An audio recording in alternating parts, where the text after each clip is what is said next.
Il ne faut pas avoir peur, n'ayez pas peur, vous êtes sur GPTV Actu, dimanche 22 septembre, midi 30, pile, un petit live du dimanche, vous le connaissez, vous l'aimez, vous êtes en effet assez souvent ici des fidèles, hein, vous êtes souvent des fidèles avec nous, donc voilà. Petit live du jour. Euh, Là, on va prendre en flagrant délit de mensonge les bons médias. Nos gentils médias seront pris en flagrant délit de mensonge.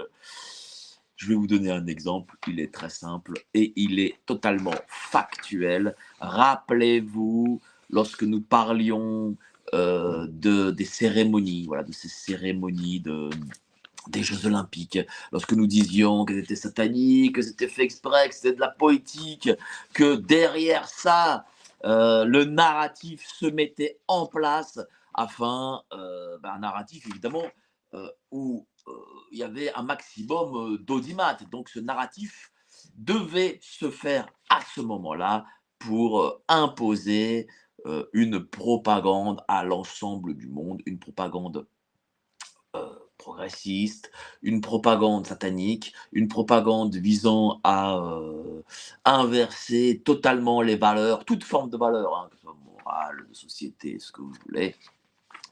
Mais non, on nous a dit non, c'est faux, vous êtes des complotistes, ce n'est pas ce qu'a voulu, ce qu'ont voulu les gens dans les pour la cérémonie d'ouverture. Ce n'est pas ce qu'a voulu le bon Thomas Joly, ce directeur artistique star que tout le monde s'arrache, que le monde du show business s'arrache. Ce n'est pas vrai.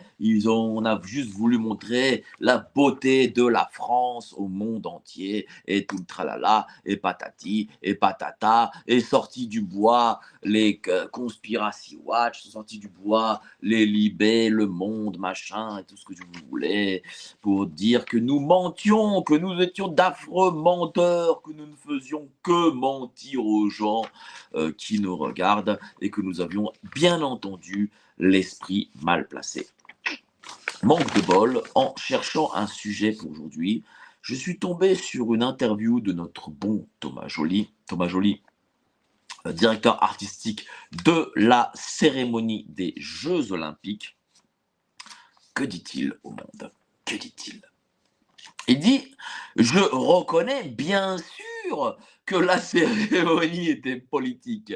Je reconnais bien sûr que la cérémonie était politique. Évidemment, c'est pas ce qu'il a dit à France 2, c'est pas ce qu'il a dit à TF1, c'est pas ce qu'il a dit partout ailleurs. Mais là, comme c'est le monde, il se dit, tiens, bon, les gens de toute façon ne lisent plus les journaux. Eh bien là, il l'avoue, hein, je le reconnais, cette cérémonie était bien sûr politique.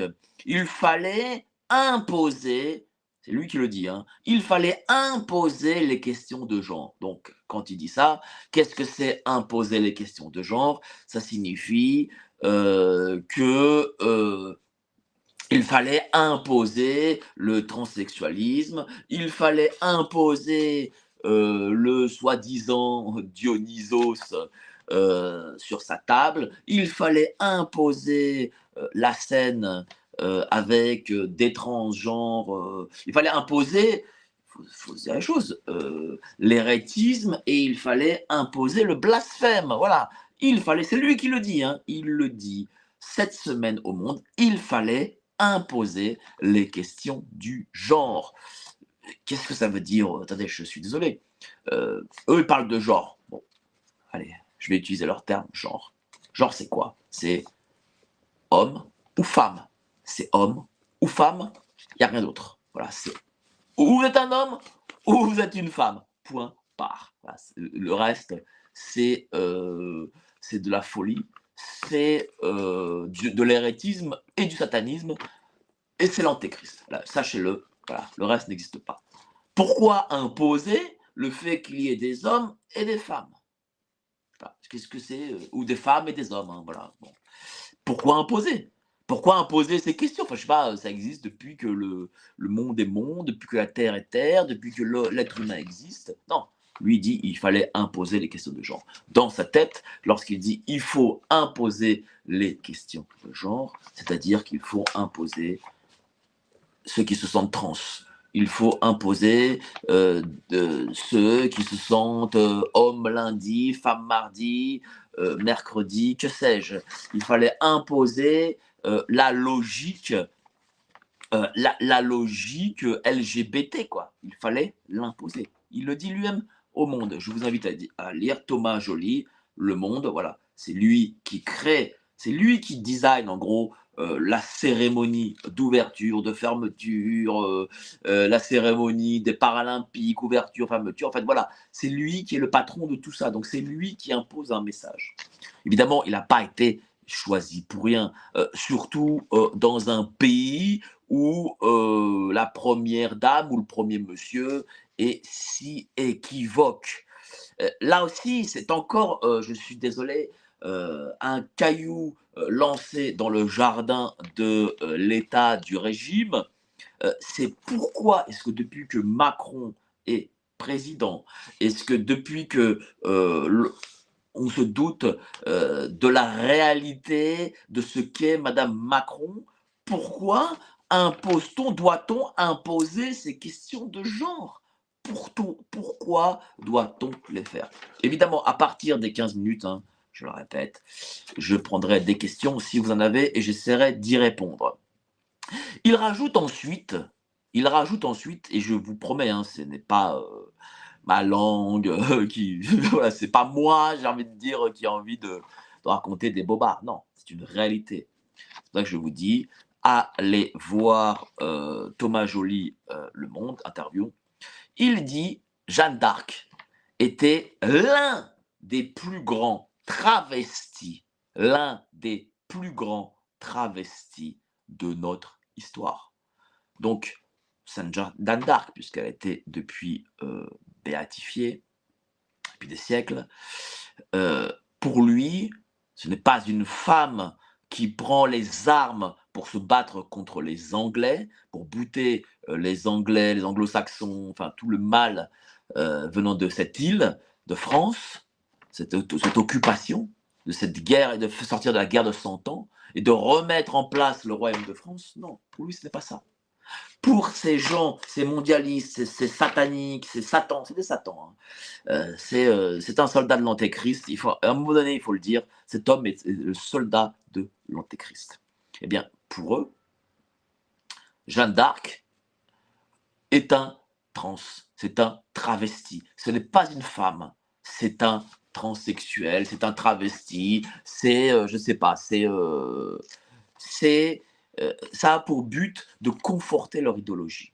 Et d'ailleurs, je vais vous dire une chose, ils travestiront toute l'histoire de France pour aller dans le sens de leur idéologie. Ces gens n'ont peur de rien, ils n'ont honte de rien, ils feront le mal comme le pire mal, ils l'imposeront pour parler de leur idéologie, pour imposer dans la tête des gens leur idéologie. Ces gens, ce sont des fous. Et non, ce ne sont pas des fous. C'est le mal. Ils sont le mal incarné. Et on doit vaincre contre eux. Ce n'est pas possible. On ne peut pas laisser faire ça. On ne peut pas laisser faire ça. Jeanne d'Arc était, sa déclaration, je l'ai notée, hein, était l'un des plus grands travestis de notre histoire. Je ne sais pas si vous vous rendez compte. C'est-à-dire que si ce monsieur-là qui a organisé des Jeux Olympiques, qui a organisé les cérémonies des Jeux Olympiques. Les Jeux Olympiques, c'est l'État, la mairie de Paris, ce sont les collectivités locales qui financent et qui organisent ces Jeux Olympiques. Ça veut dire que Monsieur Joly est porte-parole de l'État, de ses collectivités et du système. Et on lui a permis de dire ce qu'il dit. C'est-à-dire que ça pensait bien que si nous avions un directeur artistique de plus grand talent même que ce Thomas Joly, et qu'il était sur une on va dire, sur une logique, plus conservatrice, vous pensez bien que ce monsieur, même s'il avait été reconnu partout dans le monde, eh ben, vous pensez bien que ce monsieur n'aurait pas été, directeur artistique, des cérémonies des Jeux olympiques. Voilà. C'est que le système, l'État, les mondialistes, les institutions, appelez ça comme vous voulez, imposent, veulent imposer la logique du genre, des travestis, du transgenre, de toutes ces questions morales qui ne sont pas, à un moment donné, il faut le dire, qui ne sont pas dans la nature des choses. Il rajoute enfin, nos rois se poudraient. Voilà. Encore une fois, comment dire, il sort un mensonge pour dire voilà, non mais l'histoire, non mais attendez. Vous voyez tous les gars à cheveux bleus là qui se sentent ceci, cela, en fait, on le faisait déjà en monarchie, hein, ne vous inquiétez pas. Hein. Ce n'est pas nous qui imposons une société, ça a toujours été comme ça. En gros, c'est ce qu'ils disent, c'est-à-dire qu'ils falsifient. Ils falsifient l'histoire. Et j'imagine qu'il prend comme référence, lorsqu'il parle de nos rois se poudraient, j'imagine qu'il prend comme référence des films républicains, favorables à la Révolution, où on disait voilà, mais regardez pourquoi ils ont fait la Révolution française, parce que vous voyez, Louis XVI était un dégénéré et il fallait le putcher et le mettre sous la guillotine. Euh, donc, Monsieur Thomas Joly, il a bien appris sa leçon de République. Il a bien appris ce que l'école républicaine lui a enseigné et il le ressort ça. Il le ressort là. Vous savez, tout ça, c'est du bullshit. Hein. Faut parler anglais, là, parce que je parlais comme l'ennemi un peu. Tout ça, c'est de la, du mensonge. C'est du pire mensonge. Nos rois, nos bons rois. Ah bon, Henri IV, il se poudrait, je sais pas. Ah bon, il était comme ça, tiens, Henri IV, il était le bon roi Henri IV.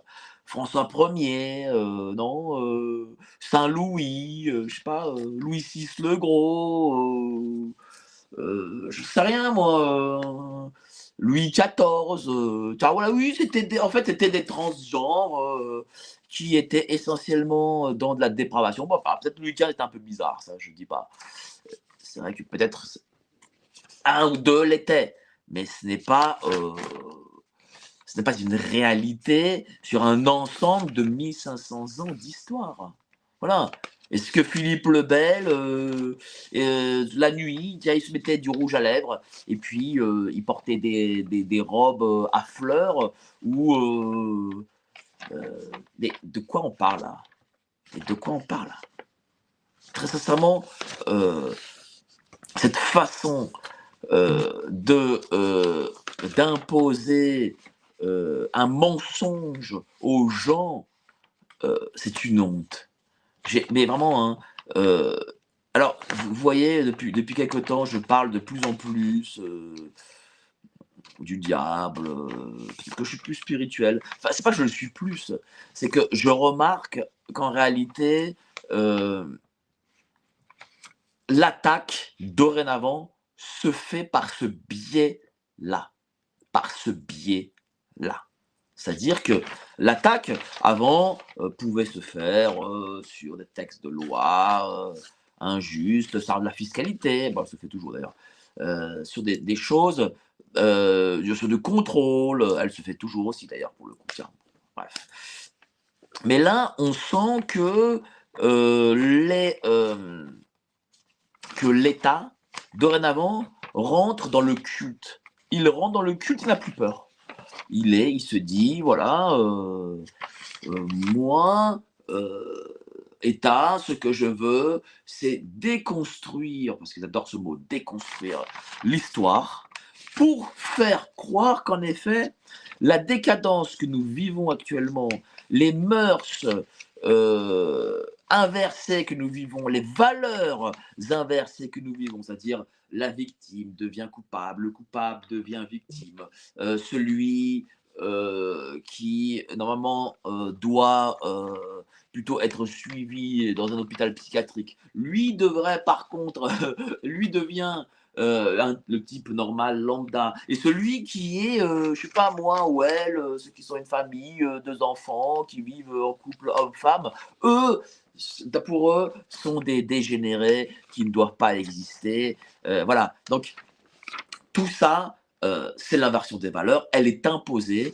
et elle est donnée en avant aussi imposée par le culte, par la religion. C'est-à-dire que on se dit voilà, il y a la religion du Christ, de catholique, le catholicisme romain, il y a cette religion-là, mais nous allons le déconstruire et dire qu'en fait, le Christ, rappelez-vous, hein, qu'est-ce qu'on disait? Oui, mais le Christ était amant de Marie-Madeleine et tout. Il avait des enfants, il avait ceci, il avait cela. Bon, très bien, ok.